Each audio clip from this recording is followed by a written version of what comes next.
'Twas some days before Christmas, she sat in her house to review a horror movie from the House of Mouse. What's up, April here, and welcome back to The Struggle Is Real, my YouTube channel where I do TV and movie reactions and reviews, all for your viewing pleasure. And also mine. Today I'll be reviewing Marvel Studios' Werewolf by Night, a special presentation Marvel film released exclusively to Disney+. Clocking in at just over 50 minutes, Werewolf by Night was actually a pretty solid horror movie coming from Marvel, in case you're pretty short on time and you want to watch something that can surprisingly be watched by your entire family. Now, just because Werewolf by Night doesn't have any of the more iconic Marvel characters attached to it does not mean that the character itself doesn't already exist in Marvel. Werewolf by Night is actually a Marvel character that debuted in the comics in the 1970s, and also within its series run helped introduce another Marvel character into the universe, Moon Knight, who already has his own series on Disney+. Now, Werewolf by Night, of course, because of the title, is a werewolf, and the character ends up being prominently featured in this movie, as you can see from the trailer. But the premise of this movie is that a bunch of monster hunters come together after their leader, Ulysses Bloodstone, dies, leaving behind the Bloodstone. Now, whoever is the master of the Bloodstone rules over the hunters, and so a game commences that whichever hunter is able to capture the Bloodstone by the end of the evening, by whatever means necessary, will become the new group's leader. Now, there are some really interesting characters and some really diverse hunters throughout this group, but the most notable are Elsa, played by actress Laura Donnelly, and Jack, played by actor Gael Garcia Bernal. Now, Elsa is the ostracized daughter of Ulysses Bloodstone, who's come back to her family after her father's death to reclaim the family heirloom and take the Bloodstone for herself. Obviously, these other hunters don't want that to happen, and so a free-for-all takes place to capture this Bloodstone. Now, in watching this movie, I thought it was absolutely incredible because, one, Marvel has kind of taken a step away from the splashy superhero movies and TV shows that we've been knowing them to do for essentially the past 10+ years. And on top of that, this movie actually took a step back to really look at the movies that inspired it. Now, the director, Michael Giacchino, is actually a composer. This is his first time directing a feature in any way, shape, or form, but he's been composing for Marvel movies for the last 10+ years. So he's already pretty familiar with how Marvel Studios works. But on top of that, he's actually an extreme movie buff, and you can see that as you watch the film, because this movie is basically an ode and love letter to all of the monster movies of days past, specifically the Universal monster movies that came out at the beginning of the 20th century. Movies like The Wolfman, Frankenstein, Dracula, The Invisible Man, all of these iconic movies inspired Werewolf by Night, and you can see it in every single frame, most notably because the movie actually takes place in black and white, which I thought was actually really dope because, number one, it gives you that feel of watching an older movie, but also because a lot of filmmakers know that if you want to kind of skirt around the MPAA in terms of a rating when you have something more gory or disturbing on screen, the reason why movies receive a certain rating that they do is because of the color red. So if you happen to chop off someone's head and blood spurts all over the place and you see red blood, your movie's probably gonna get an R rating.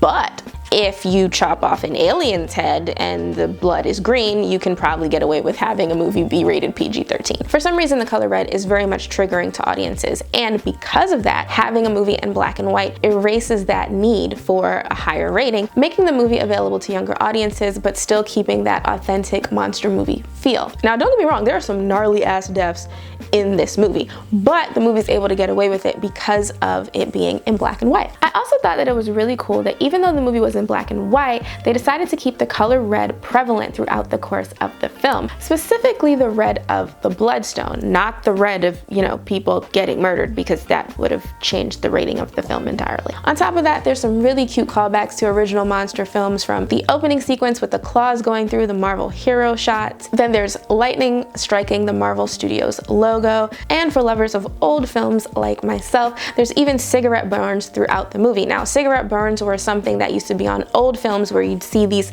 splotches on film that let you know that the film was about to change. And the fact that that effect was added in digitally is actually really cool because, once again, it takes you back to the original movies that this movie was inspired by. Another really cool thing about this movie is actually how it came about. Now, you know I'm a sucker for a good backstory. And because the director Michael Giacchino had been working with Marvel Studios for such a long time, Marvel head Kevin Feige actually asked Michael what he wanted to do if he'd ever had a chance to direct a Marvel film, since he had been composing for so long, and he said that he wants to do Werewolf by Night. He basically explained that he liked the fringe characters that weren't involved in all of the certain things that typical Marvel characters were doing, and he also had read the comic when he was growing up in New Jersey as a kid, and it was something that he wanted to do, and so thus became Werewolf by Night. Now, despite him only composing for most of his adult life, when he was a kid back in New Jersey, he actually had been making films with his friends all throughout childhood and adolescence, and his brother Anthony Giacchino is actually a documentary filmmaker. So there's actually a documentary called Director by Night in which Anthony follows his brother while he's making Werewolf by Night, which I thought was actually really cool and a really dope full circle moment for the brothers to realize their dreams as adults. Now, I really like this movie. I thought it was one of the best one-off movies that Marvel has done so far, especially in this phase that they're in right now. Some of the movies have been questionable, to say the least. But I thought this movie was actually a really fresh take for them. Obviously, it came from a director who not only loves film, but loves the mythology of the characters that he's working with, and you can see that in the movie itself. I also thought it was really cool to keep the film in black and white, because not only does it give you that sense of nostalgia for the movie and where the movie is coming from in terms of its influences, but also because obviously most films are like very flashy with color and cinematography and things like that, and having a black and white movie marketed to a younger audience is kind of a hard sell. But there are ways that you can use cinematography and lighting and styling to really hone in a black and white feel of a movie, just like movies used to do way back when, before there was color. It's been 84 years. So it was really nice to actually see the director apply those same techniques to this movie and keep it authentic. And hey, maybe it'll get some of the younger audience to actually like go and watch older films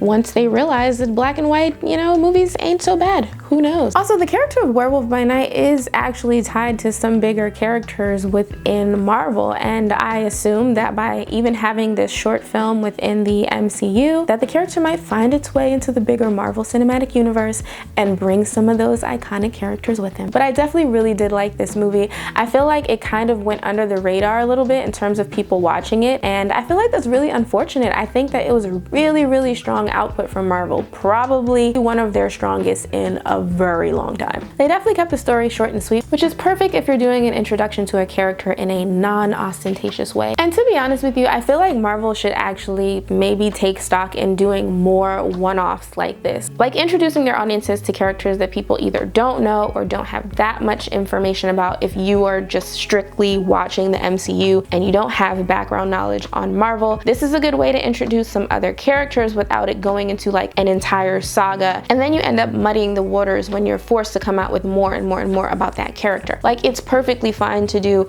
a one-off movie and just let sleeping dogs lie and then just go forward and do other things. This was the perfect cherry on top of a beautiful, beautiful Marvel cake, and I think that they should look into doing more stuff like this in the future. But I did thoroughly enjoy this movie. I recommend it to all those that are looking for a nice, quick watch that'll also give a very beautiful tribute to the films that came before it. Anywho, thanks so much for joining me for this review of Marvel Studios' Werewolf by Night. If you want to check it out, it is currently on Disney+. Also, give a look-see to Director by Night too. That was a pretty cool companion documentary to go with this film. If you've liked this video, be sure to give it a thumbs up. Hit subscribe if you want to see more videos like this, more TV and movie reviews and reactions. And for The Struggle is Real, I've been April, and I'll see you real soon. Peace! Also, whatever you're celebrating this time of year, have a very happy holidays. From my horror movie heart to yours. Bye!